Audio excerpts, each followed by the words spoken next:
Hi there, it's Tiffany of Clarity, Confidence, Courage. I'm a women's life coach that helps heart-centered, empathic women who have gone through a divorce, rebuild, redefine, and create a life that they love. Today, I want to talk about why what you're calling boredom may actually be peace, and why you may be considering your peace boredom. Listen, I know that going through a difficult divorce, especially if you were divorcing a narcissist or someone who is abusive or someone who is just outright controlling and a horrible human, it can feel like a roller coaster of emotions, not only when you're in the relationship, but as you're going through the divorce process. And afterwards, you may still feel a lot of roller coaster emotions. And yes, one of those emotions might be boredom. But I want to talk about today why you may be actually confusing boredom with what truly is peace, and why it's important to understand this phenomenon that is very common when you come out of a tumultuous relationship. Now, before we jump into the content, make sure you share, like, subscribe, hit that notification bell so you can be alerted to all my videos when they drop. All right, let's jump into this content. Now, when you are in a relationship where you have had to walk on eggshells, deal with controlling behavior, jealousy, inappropriate behavior, when you've dealt with the highs and lows of somebody who may have dealt with a personality disorder or some type of mental illness, coming out of that can leave you feeling so drained. But what you may not expect is to start feeling feelings of boredom. And yes, you might feel like, okay, I finally have peace, I finally have structure, I finally have stability, but you may also feel a little bored. Now, the first reason that you may actually feel like, oh my gosh, I'm at peace, but this kind of actually feels like boredom, is because when you are married to someone who is abusive or a narcissist, you have become possibly addicted to drama. Now, before you say anything, I know you're gonna say, Tiffany, I'm not that type of person. I'm not a person who's addicted to drama. I like peace, I like stability. Trust me, hear me out. When you have gone through a situation over a long span of time where you have dealt with a certain level of trauma, your nervous system has gotten accustomed to it. And it has created probably a cycle of addiction to trauma. So your nervous system may be addicted, even though your brain is saying, no, I don't want that. I never wanted that. Your nervous system may have been addicted to trauma. Now, the reason why it's important to understand what I'm saying is that when you come from a traumatic situation, even though it was bad, your body and your physiological systems of your body created coping mechanisms to help you survive, so that when you take away those trauma-inducing situations, your body is still craving that thing that made your hormones go up and down, that gave you that adrenaline rush, that gave you that sense of high. If you've ever talked to someone who was a veteran, who came from war and had to, ease back into a civil, society, they will tell you what it is that I'm describing. So this is not an unusual phenomenon. It is more than likely signs and symptoms of complex PTSD. The point of what I'm trying to say is that your nervous system got used to a certain level of the highs, the arguments, the fear, the drama, and then the lows, when you're starting to come down from the adrenaline rush and everything is calm. So your nervous system was so accustomed to this. It was always spiking, kind of like when your insulin spikes and you're eating sugar, and you're not eating sugar, you're eating sugar, you're not eating sugar. It's that same concept.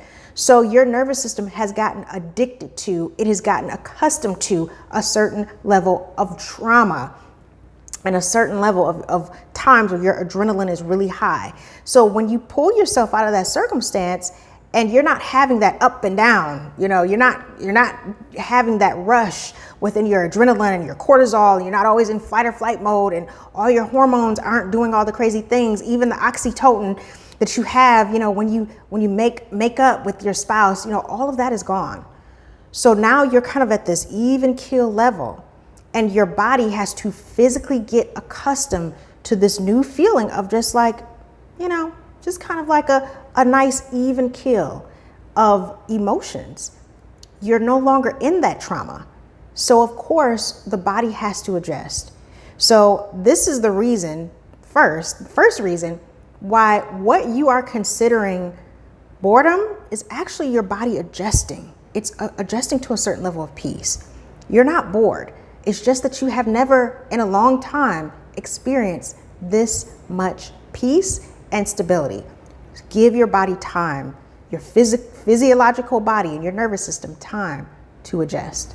The next reason of why, getting a divorce from someone who was abusive or a narcissist may feel like boredom is because you need to redefine what you consider normal. When you have not been in a normal relationship for a long time, your brain is warped. Like your perception of a normal, healthy, happy, safe relationship is actually warped. Like in your mind, you believe if this person is not yelling and screaming at the top of their lungs, they don't love you.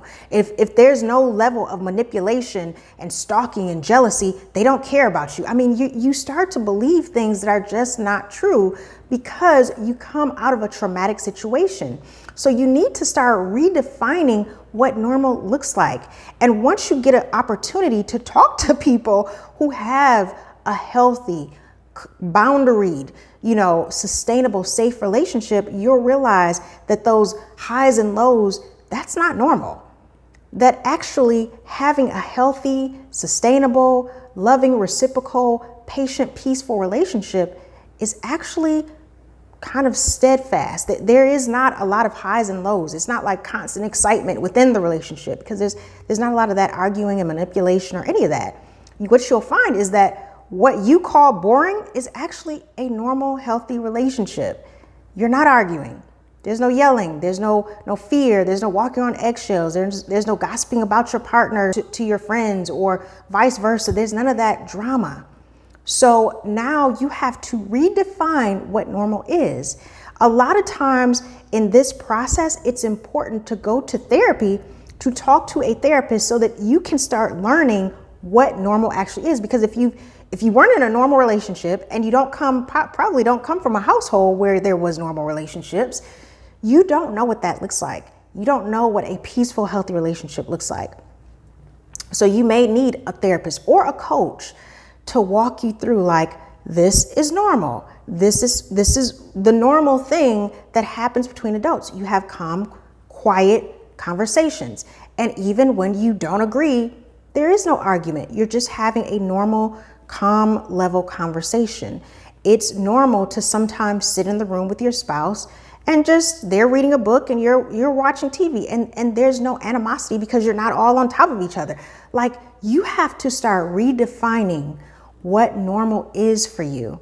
And that's why it feels like boredom, because it's like, okay, I'm no longer in the chaos and the confusion. What does a normal, healthy life look like for me? What does that mean? Maybe that means now that this person has been removed, now I can actually make new friends and actually hang out with them. Now I can sit at home and read a book without having to worry about somebody bothering me or hurting me. Now I can exercise and not be afraid that my spouse is going to make fun of me because I want to, work out or go to the gym or hang out with my friends or whatever it may be. You have to start now redefining what normal feels like. And after a while, you'll realize that what you're calling boredom, no, this is a healthy level of calm and peace. This is my new normal. And lastly, if you're confusing boredom with peace and not quite understanding why you feel so bored, it may be that you need to redefine your identity. When you are in a relationship with an abusive person or a narcissist or a person with personality disorder, they suck up all of your energy, your time, your identity, your soul. Everything becomes enmeshed in them. You no longer have an identity. It's what they want, what they like to eat, where they like to go, the type of friends they like to have. Your whole life becomes a part of them.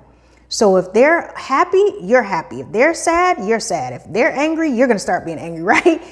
So when you come out of a relationship like that, you feel a little bored because you don't have an identity. You don't have a life anymore. You have to redefine who you are, what your interests are, what your hobbies are, what it is you like to eat, what you don't like to eat, what type of toothpaste you like to use, what side of the bed did you like to sleep on. You make decisions now for yourself because now you're in control of your life. They no longer control you.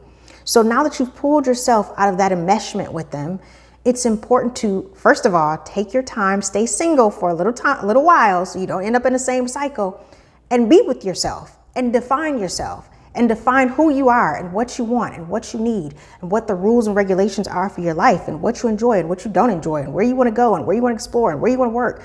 Start redefining your identity. And that, I promise you, that will start to alleviate those feelings of what you call boredom. And what you'll realize is that, wow, this is actually peace. This is not boredom. This is a level of peace. And within my peace, I get to identify who I am. I get to rediscover myself. And I promise you, you will not be bored because you have you and you're learning about you and who you really are and what you really love. So I hope you enjoyed this video. I know that when you come out of a relationship with a narcissist, it can be a lot of emotions that you have and you're trying to find your way. But the fact that you had the courage to leave speaks volumes about you.